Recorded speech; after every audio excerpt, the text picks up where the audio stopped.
Hey, hey. Oh, gee, what's up, man? Wednesday, right? Wednesday.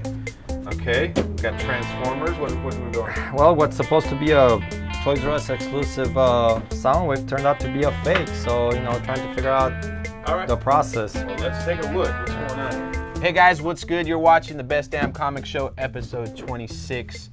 Make sure you like and subscribe to the video before we get started. This is supposed to be the Toys R Us exclusive. Yeah, just tell us what's the scenario here. So, I'm new to this line, and I decided I wanted Soundwave. When I bought this box, it looked legit to me. Just to be clear, it's Hasbro owns the licenses, but they're not made by Hasbro. No, they're made by Takara. But one of the things that caught my eye, obviously, was there's supposed to be a silver sticker here that says Toys R Us exclusive, and then the manufacturer SKUs and the stamps, they're all different. So there should be a logo here where it says Transformers, and this should be on this side as well. Wow. So they're so not. So right off the bat, you got this, and you're like, this is fishy. But it was advertised as a Toys R Us exclusive, and I told them, said, don't worry about it. eBay is buyer protective. But it sucks because I know how jazzed you were about this. Because you come, it's like, dude, I got it, and because you already bought. What did you buy at Frank's? I bought the Optimus Prime, the MP10. What I always tell people about buying stuff off eBay, especially knockoff figures, is make sure to check to see where it's coming from. Yeah. Like if it says it's coming from Hong Kong or China, it's 150% a knockoff. Yeah. You're not even gonna get a box. Was coming from But Vegas. Yeah, that's the difference here. Is this came from Vegas, right? I mean, it feels like a knockoff. I mean, I could be wrong, but the packaging doesn't lie. It almost feels like this guy bought a knockoff, and now he's just trying to unload it. But he's charging you like premium prices what it as is, well. correct. What's interesting for me though is with my experiences when it comes to knockoffs, they never come in a box. So I did some research, and you're right. They come with different boxes. Instead of saying Transformers, they'll say Magic Square or something like that with the Transformers kind of logo. Right. And so I tried to do my homework as best as I could, but even then, I still got. Wow. But don't worry, eBay's got your back. Yes, they do. Sorry you got did like this, man. Nah, you're gonna get your money back, and hopefully like people don't I'll have help to him. deal with I'll this help guy him again. get a real one. We know somebody that has this, so I'm gonna deal with it this weekend. But thanks for bringing that by, bro. Yeah, man. No problem, man. Thanks for coming. Appreciate Thank you. it. Have a good one, guys. How about we do our picks of the week? Let's do it. As inspiring that Detective 1000 was for me, I couldn't even read any of the stories, but I'm picking 1001 for next week, and that's because Arkham Knight is full story. But I'm looking forward to Detective 1001. But again, I don't want to sound like a broken record, but man, Marvel's killing it. We talked last week about this week, and Major X sold out. War of Realms is doing great with all their 15 different covers. You go down the line and book after book, it's great. So this week is no different. I have Amazing Spider-Man 19, the whole Spider Hunt. This week's issue 18.82, whatever it was. Spencer is cleaning out house with these villains on. The story is crazy. It's like I'm watching Hard Target with Van Damme, being hunted, all these villains. And they're not just villains because Spidey's being hunted. And then last issue, if you guys haven't read it, Taskmaster and the Dark Ant-Man, whatever, he gets thrown in the mist after he helped corral all the villains. He's like Taskmaster said, you're an insect, technically you're an animal, so you throw him in there. A couple of deaths, it's a pretty solid book. Avengers No Road Home #9. I know it's a weekly book and I keep talking about it, but this last week it was all Incredible Hulk, really, right? Like the major part of the book. It works. I can't wait for Savage Avengers. It's a really solid read. I'm loving Chip Zdarsky. His invaders and this whole restructuring of Namor, and they're trying to, I don't know if they're gearing ready for a Namor movie appearance or whatever, but the focus on the Inhuman and the invaders, it's very Namor center, spills in from the Avengers run by Jason Aaron, that story arc, the opening story arc. It's a really solid read. If you haven't read Invaders, I recommend it, real solid. We got Symbiote Spider-Man. We got Peter David and Greg Land telling a story pre-Peter Parker figuring out that the suit is symbiote. Oh, so it's like a continuation of after Secret Wars. Right. So is this a throwback? It's a throwback That's story. No, interesting. but dude, we're talking Peter David. I mean, the guy's a legend in this. I mean, he's done some great stuff over the years, and he's still doing great stuff. On one of the most underrated books right now, in my opinion, is Doctor Strange. It's freaking phenomenal. It's interesting how like symbiote crazy people are going right now. Like, no, it's crazy, especially you got Agent Venom. It's is Marvel doing the TV show? It's a movie TV show, or cartoon, but I think it's Sony. Is it Sony? I heard it's Marvel. I mean, I couldn't tell you because I feel like that's one of those gray areas because Right. that came out after the fact. Like that's a Marvel created character. Right. Like after all the rights came out. But that's I'm lot of looking fine for, and print. it's a mini series, so you're not gonna be. And you got Greg Lang doing the artwork. I mean, Right. love him. Hey, I love the guy's artwork. And being on that symbiote theme, we got Web of Venom, the Cult of Carnage coming out. It's not Donny Cates, but it's Frank Thierry, he's no stranger to grit and hardcore storytelling. Right. So, I mean, he did Wolverine. There was some pretty dark stories when he did his run. So I'm looking forward to reading that. I'm loving X-Force. Art's taking some liking to it, but it's great, and again, just a lot of good stuff. And the one other book that is outside of the Marvel DC realm, I'm looking forward to Fateless from Boom. It's Brian Azzarello. It's a gritty tale. I mean, it's got Who's doing the art? Not Lee Bermejo, huh? no, but it looks good. Yeah. It looks good enough for me wanting to. And I like Azzarello. I like yeah, his he's stuff, great. right? Yeah. Batman Damned, right? Right. I mean, we might see in this book what he couldn't do with Batman Damned. Right. Because it is Boom. They Without don't the have parameters, yeah. So overall, it's a pretty solid week again, but I don't feel DC's put out a strong show in the last couple of weeks. It's been lackluster for me on the DC end, and I'm sure people love to argue about it, but show me something. I'm with you on that. You know, I got Batman 68, Francesco Mattina cover, beautiful stuff. I got Batman Who Laughs #4, a Kari Andrews cover, also really sweet. I got Catwoman #10, Art Germ, enough said. Got Hawkman 11, this is my favorite cover of the week with Tedesco. It's just I'm just a big fan of Tedesco. This guy's gonna blow up very soon if he hasn't already. And it's a B cover. You got Red Hood #33, Luisio Perillo. Dude, he's freaking insane. He's coming. Yeah, the first time I saw his name was he was doing those zombie books for Dynamite, or he was doing the covers. Right. Yeah, like right. there was a TV show that was about Yeah, I know what you're talking it about. was a shitty zombie TV show that was like on Sci-Fi or something. Right. And they decided to do a comic book, but he was doing the covers on that. And this Green Lantern last week, that wasn't one of my picks, but it's a beautiful cover. And now this Red Hood Outlaw one, oh my God. Then Wonder Woman, another Carrie Andrews cover. Beautiful stuff. I mean, DC's killing it with the variants. I feel that the variants sell better than the actual print numbers, and especially, I mean, Catwoman. Really, which cover do I want? Do I even care for the story as long as I have a Art Gem cover? Right. You know what I mean? So 9 copies of the regular cover, 25, 30 of the variant. I mean, it makes no sense, but that's where we are right now with DC. I think it's that variant. They're beautiful. Yeah, like you can't they're great argue. covers. Like for people who just love the artwork, they're good pickups. Long-term spec, who knows? But as for Marvel, I got 3 books. You got Savage Sword of Conan #4. Got Adi Granov, ratio God, I variant. love that guy. Yeah, and it's an awesome cover. I mean, and the regular cover is an Alex Ross, dude. So you can't go wrong with either. Literally, you're like, what do you do? Yeah, it's a 1 in 25 for the Granov though. So Right. if you want to save $20, get your Alex Ross. Then we got Star Wars. Age of Rebellion, Princess Leia. That's a long title, but I like it. It's a Kamen Coley cover, and it's the classic New Hope cast on the cover. You got Luke in the white, you got Princess Leia, etc., etc. You see the picture up there. It's just really, if you're a hardcore Star Wars fan, it's a B cover too. It's not a ratio variant, so something you want to get your hands on. And then finally, Web of Venom, Cult of Carnage #1, the Lotto variant. I don't know if it's a 25 or 1 in 50, But he's been popping in. I mean, and he's coming in hard. Dude, and I'm gonna do a little spoiler, and I know it's gonna be one of your picks in the upcoming weeks, but since we're on this the Lotto, I mean, not only this week you have the Lotto 1 in 10 War of Realms variant, which is phenomenal, but he's doing one of the Marvel Marvel's annotated regular open order variants. Dude, I think I ordered at an $8 book. I mean, I sell maybe 5-6 book. I went crazy. Not crazy, but I ordered like 25, 30 copies just of the Lotto variant, and it's an open order variant.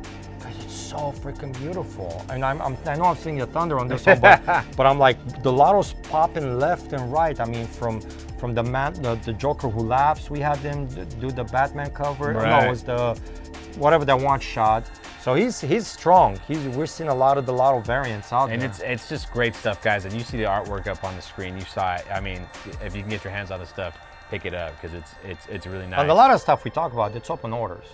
So yeah, so exactly. You shouldn't. I mean, so it's not gonna hurt your wallet. It's gonna hurt your wallet because you're buying a lot, but it's not gonna hurt your wallet buying so much on one one issue. How crazy is the variant for the 1 in 25 for Incredible Hulk this week? Was it 1 in 25? 1 in 25. I thought it was 1 in 100. No, 1 in 25 starting is $150 and selling. That's talking about Immortal Hulk. That's how crazy this book is. Third printings, fourth printings, fifth printings, they're selling. It's insane. Read Incredible Immortal Hulk. I mean, I don't know what else to tell you. Even if you don't read it, just buy the damn book. All I know is, if you missed the boat on them earlier ones, try to get those reprints because you're not gonna get the first prints without spending a ton of money. So, anyways, I got a couple news stories for you. All right, let's get to it. We already reacted to it. The Joker trailer came out and everybody is going crazy about it on the interwebs. You guys can watch our reaction to see how really felt. I don't really want to go into that, but if this movie is successful, what do you think that leads to? Do you know? But it's not. It's gonna make money. Right. I mean, but why is it gonna make money? Is it because it's a good story? Is it because it's Joaquin Phoenix? Is it because every other popular actor that's on the rise or it's hot right now that they're gonna put in this movie?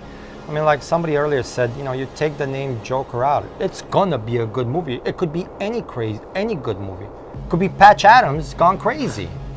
Well, to counter that, you always say that you need to figure out a way to market these characters to the next generation. So what if who are you marketing this to? A next wave of serial killers?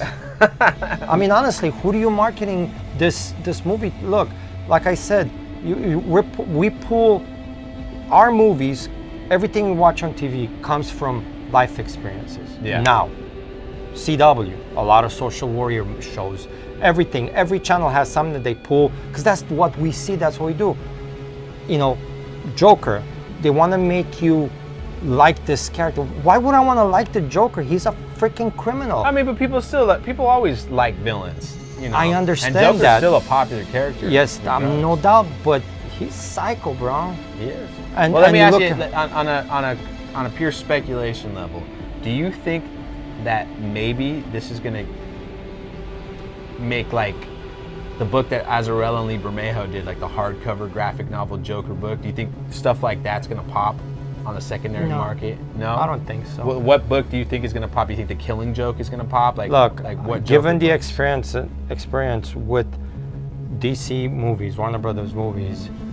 The only book that went crazy that I can think of was the Harlequin, the Suicide Squad #1, because Harlequin joined the team and she was going to be in the movie. Right. But that book's cooled off a lot since then. It was a bad movie. I mean, forget the fact that the book is solid, but it died. Right. You know what I mean? DC doesn't have the same pool, I think, in the secondary market that Marvel has when it comes to movie-related characters, first appearances, stuff like that. I mean, with Marvel, everything just goes nuts. A movie gets thrown, there goes that book. There's rumors of Black Knight appearing in Endgame. Guess what? That book shut up the wall. Right. Taskmaster and Black Widow. That book shooting up the wall. Right, and Angelina Jolie possibly being in the Eternals movie. That's the Eternals. But she's a has-been. I'm fine with that. You know what I mean? She's been in the game a long time, so she's not carrying any other movie she does. What I meant was her being attached to it has made that book spike even more. But that book was, and exactly. I mean, she'll be a good fit for, maybe she plays Cersei, whatever. But again, Marvel, DC, night and day when it comes to the secondary market collectible. I mean, look, Shazam. Nothing's really gone up with Shazam.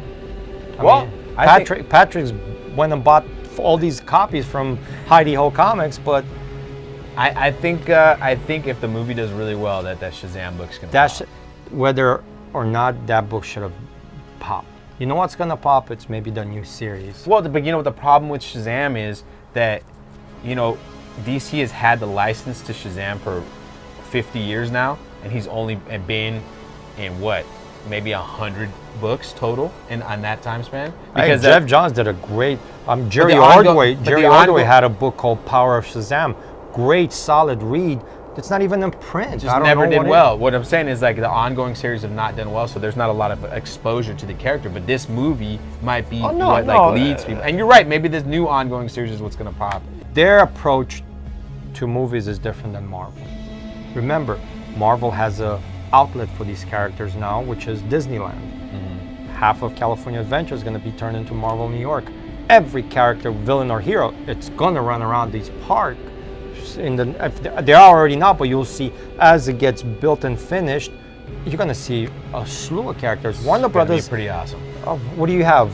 Magic Mountain? Do they even still have those characters there running around? Still do, yeah. What? Superman, Batman, and the Joker? Great, okay. Everybody knows that. What else do I have? I mean, who am I exposing these characters to? Marvel got lucky. Well, to be completely fair, when it comes to the animation, the DC animation is amazing, and people that are actually watching the cartoons. The past animation has been great. Well, the new ones are the direct to good too. DVDs are great, but some of that stuff you can't show to a certain age group. Fair enough. Marvel, I can go on Disney DX and you got everything, Guardians, Spider-Man, I mean everything. Well, I guess that just means. I'm sorry, guys. I mean, show me something otherwise, and I'll agree. But I'm just looking at it as I see it. Okay, fair enough. You know. Well, let's talk about Marvel. So, Endgame is ridiculously sold out to the point where people are scalping their first night tickets on eBay. Look, if you're a scalper, hundreds and you of dollars. Scalp somebody, I congratulate you, because if somebody's gonna pay $100, $500 for a ticket that you can wait and get another showing, it's insane. You deserve to have that money taken away from you because you don't need it. But I just imagine how so many people are excited for this movie. Look, the build-up, bro. It's insane. Like, I mean, the build-up, 10 years worth of movies. Do not blink in the first act. There's gonna be unanimous holy shit across every theater and every showing at the whole continent is gonna be like, you hear it like, whoa! It's the stories I'm hearing, the behind the scenes, and I can't wait. Finally, I just want to bring back Major X. Kind of spoiler alert if you haven't read the issue yet, but how do you feel finding out that he's Cable's son from the future and possibly from an alternate timeline? All right, so this is that kind of bummed me out. I was like, oh man. No, but look at it. This is brilliant. Okay, you got so many factors at play at this point right now. You got Marvel that did not own the movie rights to X-Men for a long time. Mutants have always been the number one draw to the store. I outside of maybe a death of Superman or a Batman breaking the back, random story arcs, single issues here and there, X-Men has always topped the charts. Right. Anybody can be a mutant. I don't have to take the armor away from Tony Stark and give it to a black girl. I don't have to turn a Korean kid into the Hulk to create diversity. Puberty hits, anybody can be a mutant. Religion, belief, creed, sexual orientation, color of the skin, male, female, whatever. It's brilliant. It's born diversity. It's great. I mean, you're gonna see a slew of new characters without taking away iconic characters to where you might anger the fans or create rhetoric that doesn't need to create it. Okay. You know what I mean? But how do you feel about Major X Great. being part of a future storyline or whatever instead of That's the beauty. He's not really a brand new mutant. We don't even know if he has powers, you know? But he's a brand new mutant. He is a mutant. Okay. I mean, the Celestian said first new mutant, and this is the first character that has been created that Marvel completely owns now, where they don't have to worry about, well, they own everything now, but Right. this is Rob Liefeld's return to Marvel. Because since X-Force, that was, Right. I mean, a cover here, a cover there, but you're talking, Since he left since he went to Image. you're talking writing, art, I mean, cover. I mean, he's. I mean, you pop that thing open and it looks like it's like I'm back in the well, 90s. And what you know what? And the cool thing is the story takes place at the time he was doing Cable and X-Force, Cable and the New Mutants X-Force. So story-wise, you can say whatever. It's brilliant because it fits that timeline. You know what I mean? Right. So they're making it feel fluid, in my opinion. And you know what? Maybe we'll see some sort of buzz. The book sold out before it shipped. No, but I'm saying maybe we'll see some of those old X-Force books heat up a little bit. The print run's too high.